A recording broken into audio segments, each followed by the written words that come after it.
Our focus for today is going to be taking what we've learned about rates and applying them to word problems. So I can solve word problems involving rates by being precise. So we're looking at the mathematical practice and problem solving skill of being precise. So our first problem that we're going to look at, it says Alana, Jordan, and Xavier work in a frozen yogurt store and are paid an hourly rate. In their state, the minimum hourly wage is $7.50. How is each employee earning at least the state minimum wage? How much more or less does the minimum wage does each employee earn? Solve this problem any way you choose. And so what we need to do is we need to go ahead and build this in a ratio and then compare to that minimum rate. So what I'm going to do is I'm going to first start with Alana's earnings. So she has 63.60. And to find that unit rate, I'm going to divide that by the number of hours. So she makes 63.60 divided by 8. And what she's going to get when she works that is going to be $7.95 per hour. So she makes $79.75 per hour. Okay, Jordan, if we take a look at Jordan is $29 for 4 hours worked. And when we take a look at how much Jordan earns $7.25 per hour. And the last one that we're going to take a look at is going to be Xavier. And Xavier has $49.50. He made $49.50 in 6 hours for a rate of $7.65 per hour.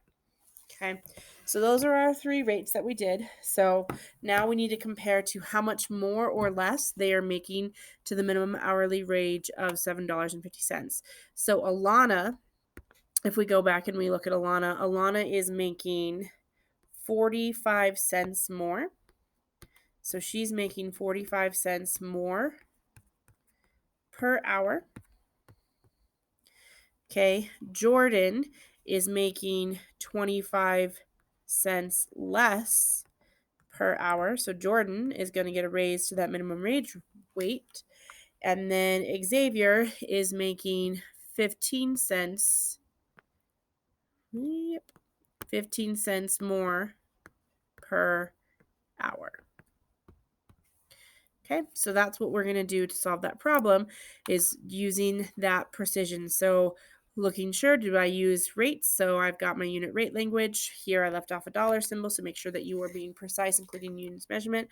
So dollar symbols have rate language and all of that. And then my mathematical work is going to be precise because I am using a calculator to calculate those rates. Okay. So if we move down to the look back and be precise, how did you use words, numbers, and symbols to make sure that our answers are clear and correct? So we used exact money amounts. So when we did this, we used exact money amounts.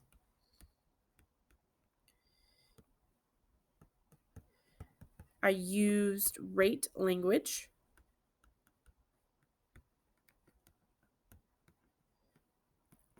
And then I used comparison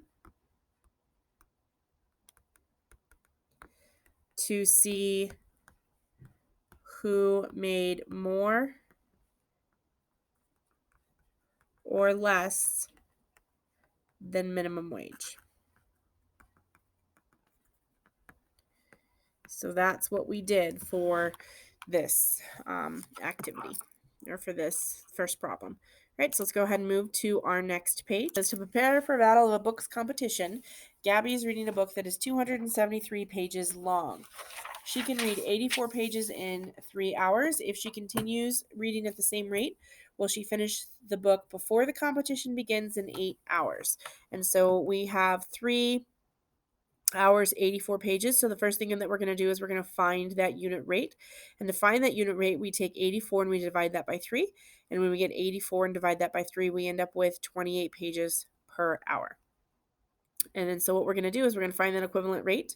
So I take that unit rate and I multiply it by 8. And when I multiply it by 8, I get 224 pages per 8 hour. Notice again, the work is being modeled. I'm showing my thinking, even though I'm not necessarily dividing 84 by 3 and showing that work. I'm modeling my thinking by showing what steps I'm taking to multiply. And so Gabby will only read 224 pages of the book in 8 hours. So she's not going to finish the book in time for the competition. Down to the convince me, it says, how long will it take Gabby to read her entire book to the nearest hour? Explain.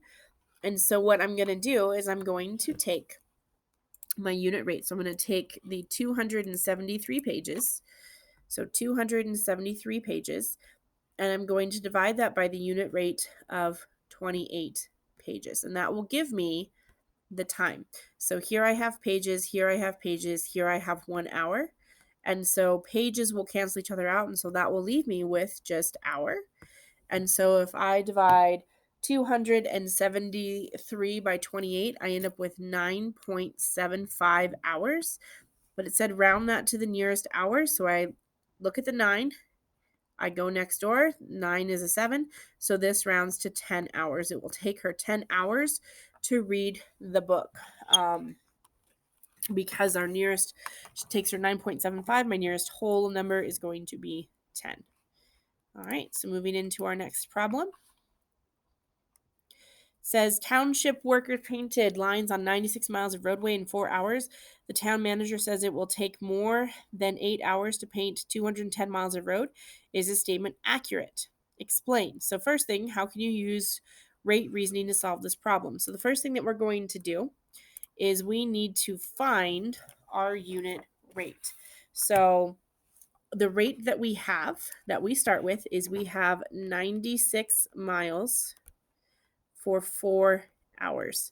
To find my unit rate, I'm going to divide that by 4. And when I divide 96 by 4, I end up with 24 miles per 1 hour. From there, what I can do is I can take that unit rate to check the manager statement.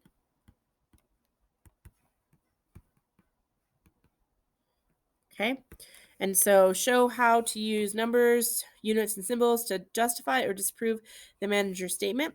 So what I will do is I will take the 210 miles and I will divide that by, add my dots in, I will divide my 210 miles by my unit rate of 24 miles per 1 hour. And again, by writing it this way, that will leave me with the number of hours that will take. And it will take me 192. Oh, sorry, not 192. Let me clear that out. Yeah. So if I do 210 and I divide that by 24, 210, divide that by 24, I end up with 8.75. Okay, thank you. That's the color I want. 8.75 hours. And so looking at this one, the manager statement is accurate because it's going to take me 8.75 hours to do that. The other way that I could solve that would be to find my unit rate. So I would do 24 miles times 8 hours, and that would give me 192 miles in 8 hours, which is less than 210 miles. So it's correct. So either way I solve this, whether I divide 210 miles by 24 to find the number of hours, or I multiply 24 times 8 to find the number of miles they will do in 8 hours, either way it shows that the manager's statement is inaccurate. So it's going to take them longer than 8 hours.